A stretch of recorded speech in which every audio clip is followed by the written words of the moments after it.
Welcome to the Gen X Journey podcast. Dive into all things important to Gen Xers, from advice on aging parents, expert interviews, product reviews, and heartfelt conversations.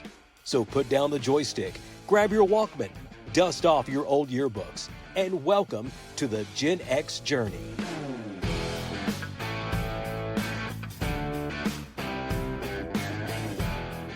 Hey, everybody, and welcome again to another edition of the Gen X Journey podcast. This is one of your hosts, Keith Abbott. I'm with my other buddies and the other hosts, Steve McKelkey and Noel Kirsch.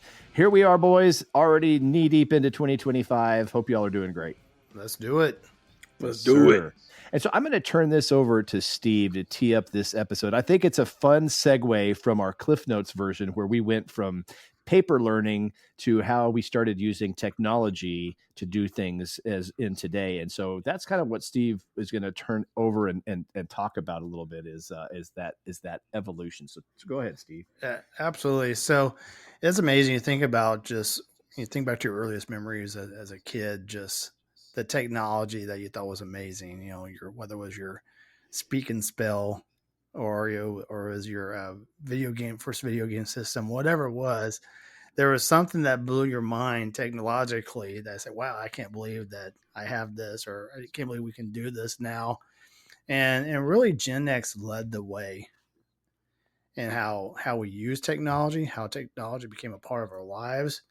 And you think about the evolution of technology for our generation, you know, and we went from record players to 8 tracks, to cassette tapes, to CDs, from dial-up internet to fiber optic internet, just personal computers, smartphones, social media, how we use it, how it sort of becomes a necessity. Like, I can't believe, like, if I leave and do something, I don't have my phone with me, it's an uncomfortable feeling. Oh, big time. Mm-hmm. And sometimes like I can't get home fast enough because I left my phone at home. Yeah. And so it's a bad feeling. It also is like the biggest tool that we use in our work lives. It keeps us organized, keeps us productive. Unfortunately, it also keeps us very accessible. Oh, and which is the definitely the downside of technology when it comes to work life. And then you would argue the pros and cons of social media impact on us. For me, whenever the Facebook's early inception existed. The Facebook. Yeah. Whenever did you do that on purpose? Or did you Facebook? Yeah. I know.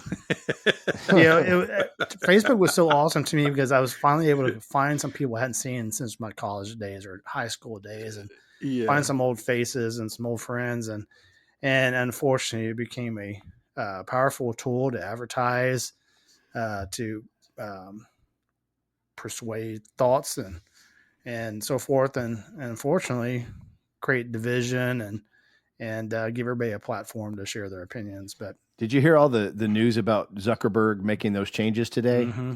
Yes. It's pretty sort crazy. Shocking. Yeah, it really is. It really is. Sort of refreshing. So pendulum's kind of swinging backwards. Really. Isn't it? Thank goodness.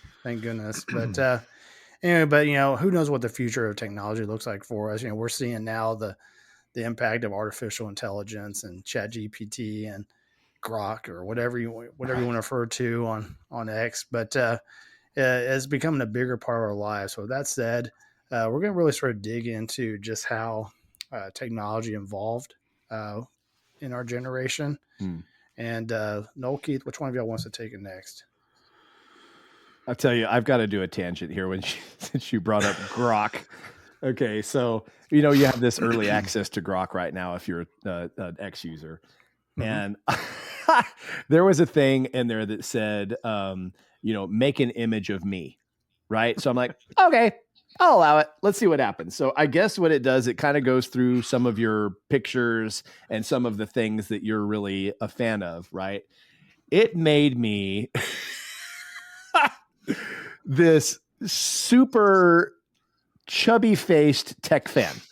I've got this baseball cap, and I mean, my face looks like a chipmunk.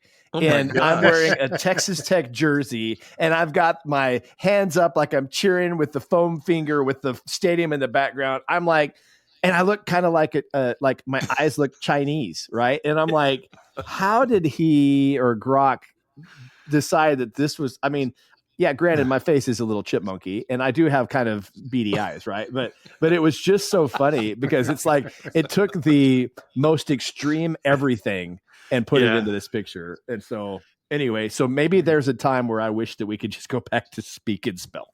Right, Noel? Could you do a speak and spell for us, please? Speak. No, I can't. Apparently. Okay, I noticed. I didn't mean to put you on the spot, but you did. Yeah, my bad. No, it's like those artists in the carnival and stuff like that, where they like you sit down and take have you ever had one of those done? Well, the drawings? The caricatures kind of thing. Yeah, the caricatures, like it's a caricature of you versus actually supposed to look like you. Yeah, so. At least most of the time with the caricatures, I can say in an animated world, I might like this. This guy didn't like whoever Grok thought I was. I was like, who in the world? I'd run if he was in a dark alley, anyway. So, but totally. Yeah, like you said, Steve, the shift in mindset and Nate Bargatze, right? We all really like him as a comedian. And he's kind of on that cusp between Gen X and the next generation. And I thought it was interesting that he said that one of their nicknames are called the Lucky Ones, right? Because they were able to really experience to the extreme levels all that you're talking about, Steve. From I mean, we had records, we had 8-track tapes, we had all of these different things, and just to be able to experience and go through that, and I would say like my parents and all of that, they were part of the the Greatest Generation, those kind of eras, and they did not adhere well, I guess I should say, to technology. Like they, I'm sure we all in this room were the ones that set the clock on the VCR, right? Otherwise it was going to flash till the end of time. But I don't know. I would like to get your, and I'm going off tangent here, but I'd like to get your thoughts. Like, do you see, now I don't do the TikToks and some of those things and the Snapchats that my kids do, but I don't feel like I am that bad at technology at my age that I would expect an older generation or an aging generation to start. Do y'all feel that way? I feel like I'm kind of still up and I can still engage. Like we've got new software platforms at work. Some people were like, oh, it's going to take you weeks, cancel your appointments. And I'm like, within an hour, I was like, okay, I'm good. Do you all feel that way? Or what's your thoughts on that? I'm curious. Go ahead. Yes. Hey. What you're saying is that was your Cliff Notes version of how you feel. Exactly. Nice segue or into our past episode. Yes. No, I definitely see I definitely agree. I mean, by comparison, us to like my parents, they were able to continue to get by, I guess, if you look like where their age was. They were mostly almost out of the workforce by the time that technology really came into the work environment. So they didn't really have, computers were starting to come on the scene when my parents were starting to exit the workforce. Yeah. Like cell phones and things like that really came on, and they've only had to use computers and cell phones really for like personal use, but not like something they use on an every single day basis like we do for work and communication and everything. And so it's been a reality of not just our personal life but school life, but also work life too. And they just haven't been exposed to it as much as we have. Right. And so yeah, I definitely, I definitely agree with your statement there. Yeah. I think our generation was really one of the first generations in mass to be able to adopt using technology to work remotely, away from the office, where I remember my dad every day, get up, go to the work for the railroad. He was in the office. And I do that for the most part, but when things like happened during COVID, and all of these things, we adopted Zooms. We did all of these things remotely.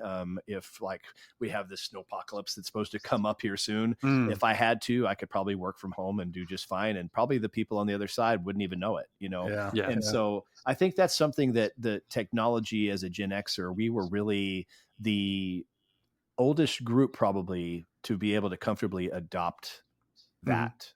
Yeah, I think also because a lot of our generation created the technology, and but like if I think about my comfort level of technology compared to the two of y'all. I think y'all have a better grasp on technology or have a deeper knowledge about it than I do. See, I disagree because your technology episode is the highest downloaded episode we've ever had. So you are the king, Steve. I can talk about it, but I can't do it. But no, I mean, like, I feel comfortable. Like, I know what I need to know type of deal. Right. Like, there's things about like work related technology. Like, I hate SharePoint, and to me, it's like there's no way that's ever going away. But it's a great resource for putting a bunch of crap. And Oh my gosh. You just lost all of our California users. Every single one of them are done. My least favorite phrase is, I uploaded it to SharePoint. Oh, okay. Great. Good. I'll never see never it find that. Can you send me that link, please? But Right.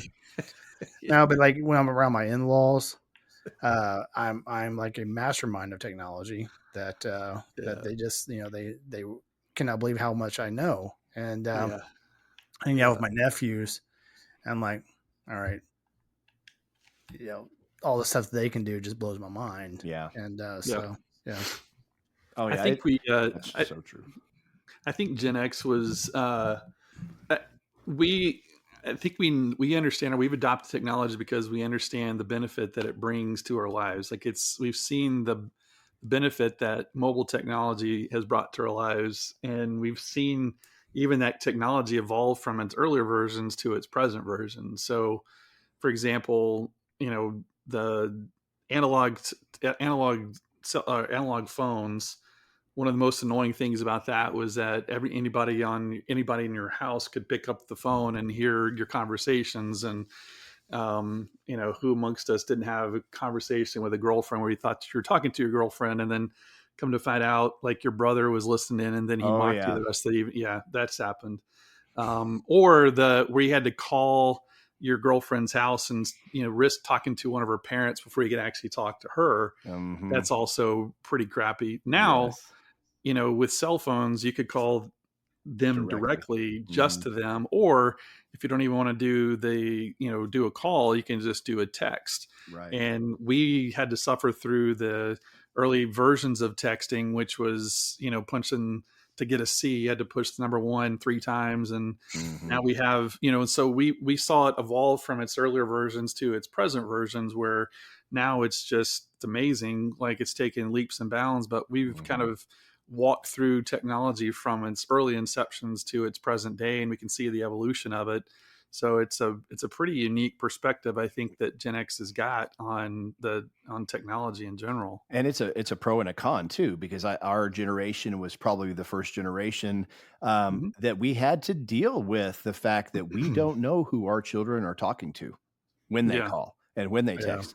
That to me was a con. Like, it was a benefit for my dad or my girlfriend's dad to know, hey, this is Keith, and I'm going to make your life hard until you get to talk to my daughter. Right. Like, we really hoped. And I mean, fortunately, my children caught off unscathed. Hopefully yours did too, Noel, but it was, it was just one of those instances where you're like, please don't let whatever's happening behind that door go south, because I truly, they could lie to me. You have to be on top of it. And I think our generation was the first that had to understand how to manage that new environment of the unknown. Scary. I can tell you, very scary with teenage girls, terrified that something bad wasn't happening, so scary moments. But so that's something that's kind of the pros and the cons of social media and being able to do smartphones and those kind of things. Cause you get on Facebook, there's predators that could be there that pretend to be another teenage girl. There's, who knows who could be bad, trying to get who knows what kind of files sent to them to, pressure them. It's scary. So, and I'm looking at this article that you sent to me, Steve. It's from this fastercapital.com. I think that's the one that we're all kind of started this conversation. I didn't mean to interrupt you, Noel. You were about to say something. Go ahead. No, go ahead. Okay. I can wait. I was just thinking on this future of Gen X. It's funny that they're going to different angles. It's some of us may continue to embrace new technologies while others may choose to disconnect and simplify their lives altogether. And It's interesting. What are y'all's thoughts on that?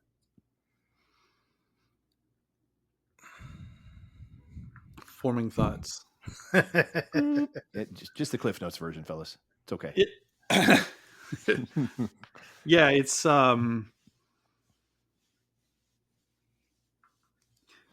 I mean, technology can make your life great, then it can also make your life challenging. And that, like, our parents were able to, put down work when they left work because work couldn't reach them after hours. They didn't have email on their cell phone that they would check right before they tried to go to sleep and get a nasty email from a client or from, somebody at work. And then that is keeping you up all night. Like, work stayed at work because there was no way for work to reach into your home.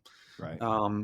So it's that's a challenge that I think a lot of people, I mean, we have a stressor that our parents didn't have, like the digital handcuffs is what I, have heard it called. And it's a real thing. And so being able to, put that down, that kind of stuff is really, it's a whole challenge and stressor that we have to deal with as, like technology is kind of forced upon us that we didn't have to deal with in the past. So, I often fantasize about the idea of just getting rid of a cell phone and not having it anymore. And I think after I got through like the early withdrawal from being separated from a phone or from social media, whatever it is, I think after a while I would enjoy it and find other ways to fill my time. But the idea of not having that phone anymore is just terrifying to me right now. Yeah. And it's the FOMO, right? That fear of missing something. Yeah. And to Noel's, I mean, to y'all's point, just the, in my prior company, I had a work phone and a personal phone. And I appreciate that I could leave my work phone aside and I enjoy things more. But now my personal phone is an allowance that I'm paid. And so I have to share tasks with my personal phone, and I absolutely hate it. Absolutely hate it. And Sunday I got, texts and messages for something that in the grand scheme of things wasn't really that important work related, but they just had to get it off their plate for the day. Yeah. Right. And send it to my phone. They could email me. Yeah. And, nothing would change in priority. Exactly. But, One of the best things I did when I'm in a new company. I've been there for just past 3 years.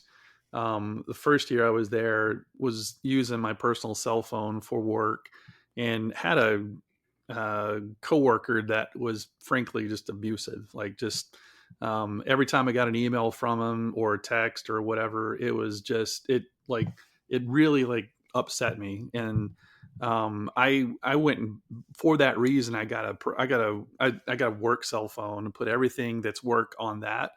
And I would be able to like put that down and then pick it up whenever I wanted to. And it's sort of like a boundary I just kind of created for myself to keep partition that person in a box until that whole situation can be, dealt with. And it was, thankfully, but I still have that. I still have my work and personal separated. And like when Lynn and I go out on a date and stuff, I'm not worried about, checking my phone and seeing a client, texting me or whatever, or emailing me or whatever, some, issue that needed to be dealt with right then. I can deal with that. And, as soon as I get home, it's usually the first thing I do is go check and see if there's any fires that need to be put out and stuff like that. But you have to develop those strategies, I think, to kind of manage that stressor, so that you do have some control over that, because it'll take over your life if you let it. So absolutely you can. Anyway. All right. So it's funny. I was thinking about this when we were talking about it. I kind of when my mom when she was in a nursing home in her last few years, and assisted living nursing home. And it was funny because I would walk through that room or that hallway that she lived in. Great group of folks that were in there. But I always sat there and I thought about that generation, and, they like to watch their shows on TV and all these kind of things. And it made me kind of sit back and go, what is our generation going to look like in a Mm, nursing home. Like I mm, can picture mm. gaming, Yeah, Xboxes, and those kind of things still keeping us more connected.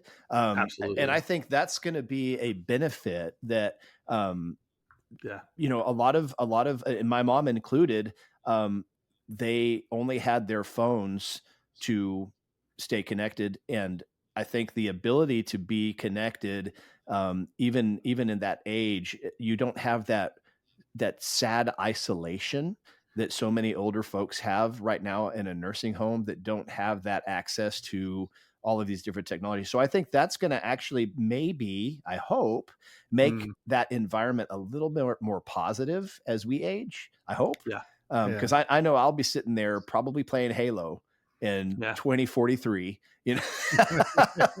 on whatever archaic Xbox Live platform there is, Yeah.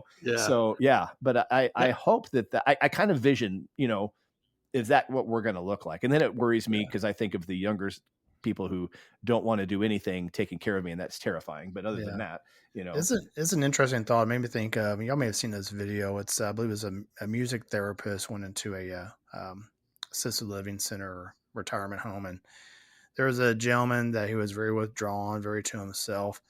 But then she put headphones on him and played jazz music. Mm, Hmm. And they brought this man back to life. that's Oh, awesome. wow. And he, he was, bouncing around in his chair. His eyes lit up. And so I can see it now. Noel's in the nursing home, and all of a sudden, he's playing. What's that game you play? Fortnite. Fortnite. Yeah. All of a sudden, you Yeah. put a game controller and plug in Fortnite, and Noel's Yeah. I'm back. back. Yeah. He's back, Yeah. baby. Yeah. I Oh, feel like that would be me too. Like that Yeah. is my really, I like gaming. We've talked about this a lot, and that's my release. Like at the end of the night, Yep. Don will go to bed and I'm up going to play some, MLB for a little Yep. while. Yep. And yeah, I think that will help me cope with that stage in my life a little bit better. Hopefully, unless I get something where I don't have that cognitive skill, which I'm terrified about because that's in our family, but you never know, but I hope we do. Yeah. Yeah, the only drawback I can see to that is and I think you're right. I do think that we're going to be. I can definitely see me playing games till I'm dead. Is sitting around is not the best thing that older folks can do. They need to be Right. up and active and moving. Yeah. And I've seen this with like my seen this with family members, not naming family members or anything like that, but seeing this with family members that, kind of get the iPad and just pop up in the chair and kick your feet up. And then that's it, and Yeah. as a result, they're immobile, like Yep. they stop walking and exercising and stuff. So I think as long as there's a balance between that or something that's forcing you to get out and do something, then I think it's good. So what But Noel's telling me is I'm going to have to get Wii Sports and Just Dance. yes, yeah, that's right. Something that keeps you from just parking on the couch for the rest of your life, literally. Yeah. But It's interesting that this show, I think, started with the intention of highlighting just how technology impacted our generation, and it's sort of turning in a different way, but still about how it's impacted our generation. Right. And so it's been more like a conversation about how we love and hate technology. But I think about, like, what advice would we give our fellow Gen Xers on what your relationship or how you use technology should look like? And I've been trying to, like, think about what that should be, and I guess is, let it be a way to keep you productive, help keep you connected, but not too much of that. Yeah. Well, we haven't even talked about how balance. the evolution of technology with health trackers and how that can Oh, help the yeah. population as we get older. Yeah. I mean, I used this ring for one of my Christmas promotions ideas, and so that could probably help too. There's another benefit, but again, not get crippled by it. But who knows where 20 years from now, when we're aging, what is it going to be able to detect for us, or what will it be able to help control? Yeah. You never know. So Yeah, I can detect. I have a friend of mine that's about our age that detected his Apple Watch detected heart arrhythmia. Yeah, wow. And he went and got it checked out because of that. And they were like, yeah, you've got it. And it seems like you've had it for a while too, looking at everything. And so Wow. he was able to get treated for that. And it's like changed his life. Just It's amazing. But that's because his Apple Watch like picked that up, and he had, Yeah. like I said, he had no idea. But life changing, and you don't even think about something simple like that. yeah. Absolutely. So anyway, no, that's a good episode, man. It did kind of evolve from its original. It started here and then went off in a different direction than what we anticipated. But I think it's good. So. I do too. I appreciate you bringing this one up, Steve. It's a good idea for a topic. So it's good to go off script every now and then. And So I would love to hear for our listeners, what are some ways as a Gen Xer that you have seen that technology has been something you can embrace and has enhanced your life? What are some things that technology has hindered your life? And, a lot of this, like when we started reading this article and learning a little bit, we talk about that we can kind of embrace it as the three of us. Obviously, we're doing a podcast, we're editing it, we're launching it, we're doing all these things. But this article talks a lot about the intimidation factor of Gen X too, that they're, with family. And again, we've talked about the whole nursing home thing, having to balance children and elderly and all these kind of things. We sometimes don't have the time to embrace as fast as technology is evolving, to be able to come with that. So as listeners, are there challenges that you're facing when it comes to keeping up with the latest and greatest in technology, and how does that impact you? I'd love to know about that. Yeah. Very good.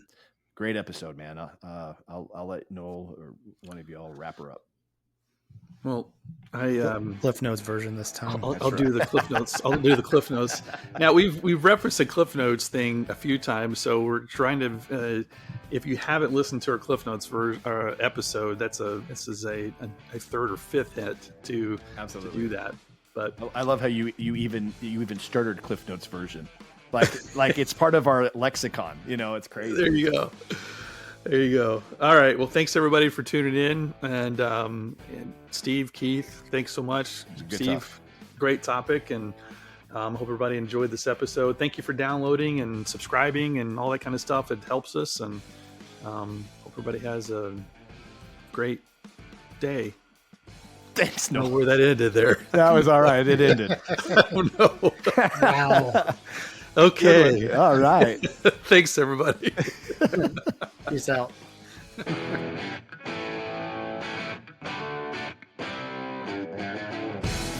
The views, thoughts, and opinions expressed in the Gen X Journey podcast belong solely to the hosts and guests and do not necessarily represent the views or opinions of any entity they are associated with. The information provided is for entertainment and informational purposes only and should not be considered professional advice. Listeners are encouraged to seek the advice of qualified professionals for any specific issues they may face. The creators and contributors of this podcast make no representations as to the accuracy, completeness, or validity of any information, and will not be liable for any errors, omissions, or any losses, injuries, or damages arising from its use.